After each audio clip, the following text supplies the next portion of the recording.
Глаза Луки Браганцы были полны отчаяния. Известный магнат, построивший медиаимперию в Европе, сейчас стоял на коленях в приемной детской клинике в Малаге.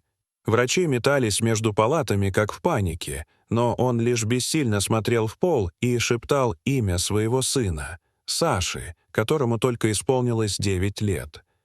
Сквозь шум коридора прорезался голос. «Сеньор!» Тихий, едва различимый, но наполненный странной уверенностью, будто она знала нечто, что недоступно другим.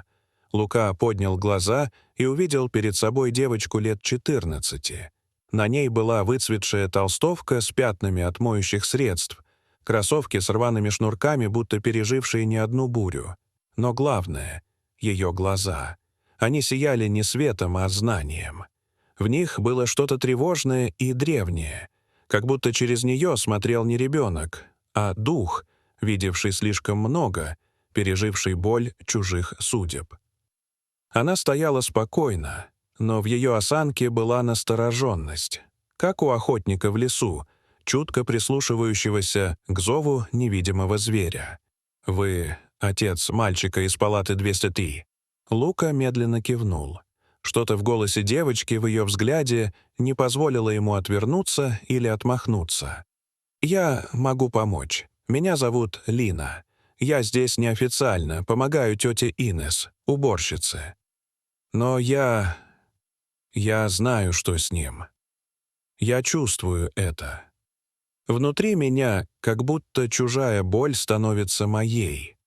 Как будто его тело говорит мне то, чего не могут сказать врачи. Ему дали не то лекарство. Это не аллергия. Это отравление. Его организм кричит, и я слышу этот крик в груди. Я знаю этот голос, потому что когда-то он звал из тела моего брата, и я опоздала тогда. Но теперь нет». Слова проникали сквозь защиту, которую Лука выстроил за годы в бизнесе. Симптомы сына — жар, пятна, судороги — сбили с толку лучших врачей. А теперь это говорит ему девочка, которую он впервые видит. «Откуда ты знаешь?» «Потому что это уже было. Мой брат умер от этого препарата. Я помню ту ночь, он задыхался, а я слышала, как его сердце словно пыталось прокричать что-то миру. Тогда он участвовал в клинических испытаниях, и нас заверили, что все безопасно. Но через несколько дней его не стало. Я не могла понять, почему, пока не начала видеть. Я начала слышать шепоты в тишине, ощущать, как воздух сгущается вокруг людей, у которых в теле что-то не так. Это не просто память. Это осталось со мной, как отпечаток. А теперь другое имя, другая упаковка. Но я чувствую тот же холод вокруг этого препарата. И вы должны поговорить с Марией Кассарес. Она была старшей медсестрой. Она видела все и все записала. Ее уволили, но у нее осталась правда. И я поклялась, что больше не позволю никому умереть так, как умер он. Через полчаса они уже ехали в автобусе на окраину Малаги. Лука чувствовал себя чужим в этом мире. Старым, скрипучим, полным запахов и голосов, далеких от глянцевых залов, к которым он привык. Лина же, напротив, будто возвращалась домой. Она махала прохожим, переговаривалась с водителем. Никакой тревоги, только решимость. «Почему ты делаешь это?» — спросил Лука наконец. «Ты ведь всего лишь ребенок». Она чуть улыбнулась. «Потому что я чувствую, когда ложь — как яд. Я с детства замечала, как за улыбкой может скрываться угроза. Моя бабушка называла это зрением сердца. Когда рядом что-то не так, я это ощущаю. С Сашей было так же. Я не могла пройти мимо». Дом Марии Кассарес оказался скромным, с заросшим садиком и запахом лаванды, впитавшимся в стены. Мария выслушала рассказ, будто уже знала, что он прозвучит. Без лишних слов она достала папку. В ней десятки историй. Дети, симптомы. Один и тот же препарат — Пульмонекс. Когда Лука увидел на обложке логотип Santec Industries, ему стало нехорошо. Это была его компания. Его подпись стояла под контрактом. Он понял, теперь это не просто ошибка системы, это личная ответственность. На следующее утро Лина не вернулась домой. Инёс была бледна. Лука, обеспокоенный и измотанный, позвонил Жанне Лоренте, журналистке, которой доверял. Он поведал ей все: про Сашу, про медсестру, про дар Лины, позволяющий ей чувствовать боль, которой не видят другие. Жанна слушала молча, но глаза ее светились интересом. История, которую поведал Лука, была не просто трогательной, она была важной. Лину нашли. Архивная комната, замок с обратной стороны, холод. Она пробралась туда, почувствовав тревогу.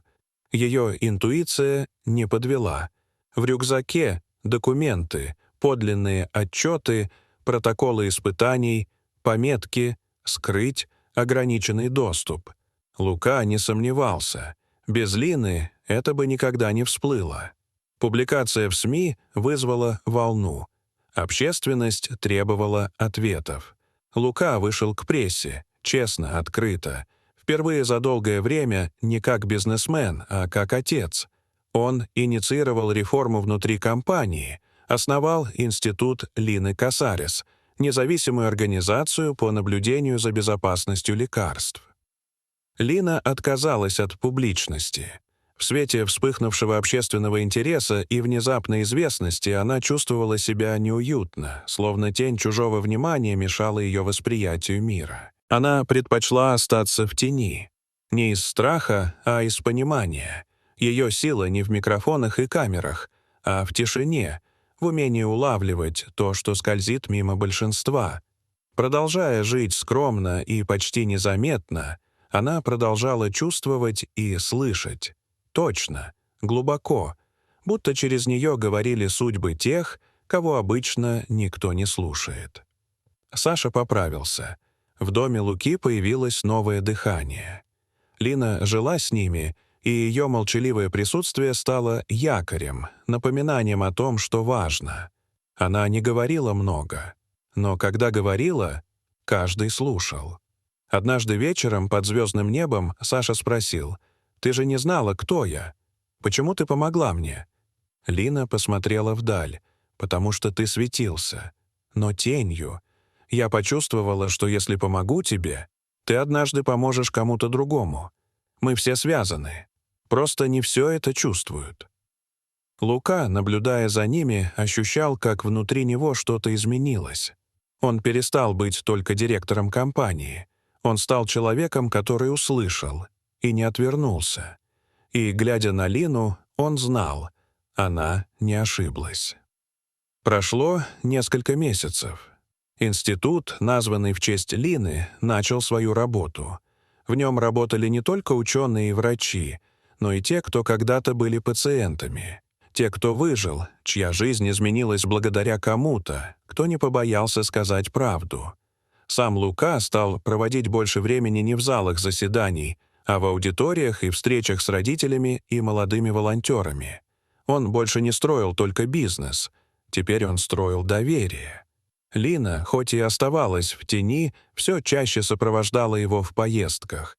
Она не давала интервью, не участвовала в презентациях, но всегда была рядом. Тихая, внимательная, будто проверяя невидимыми чувствами, все ли по-настоящему. Однажды она остановила Луку прямо у входа в одну из больниц, которую институт планировал поддержать. Она просто сказала: «Не здесь, здесь еще не готовы». Он не спрашивал, почему. Он уже знал, ей можно доверять. Саша начал интересоваться биологией и медициной. Иногда он помогал Лине в архивах, а по вечерам они вместе читали истории других детей. Он знал, что когда-нибудь он тоже кому-то поможет. Так, как Лина помогла ему. В один из вечеров, глядя на костер в саду, Лука подумал: возможно, именно в том моменте, когда он выбрал довериться уличной девочке, и началось настоящее его отцовство. И не только по отношению к Саше, но и ко всему, что он теперь защищал. Дорогие зрители, что вы думаете об этой истории? Расскажите, пожалуйста, в комментариях. А если вам понравилось это видео, то ставьте лайк и подписывайтесь на наш канал. До свидания.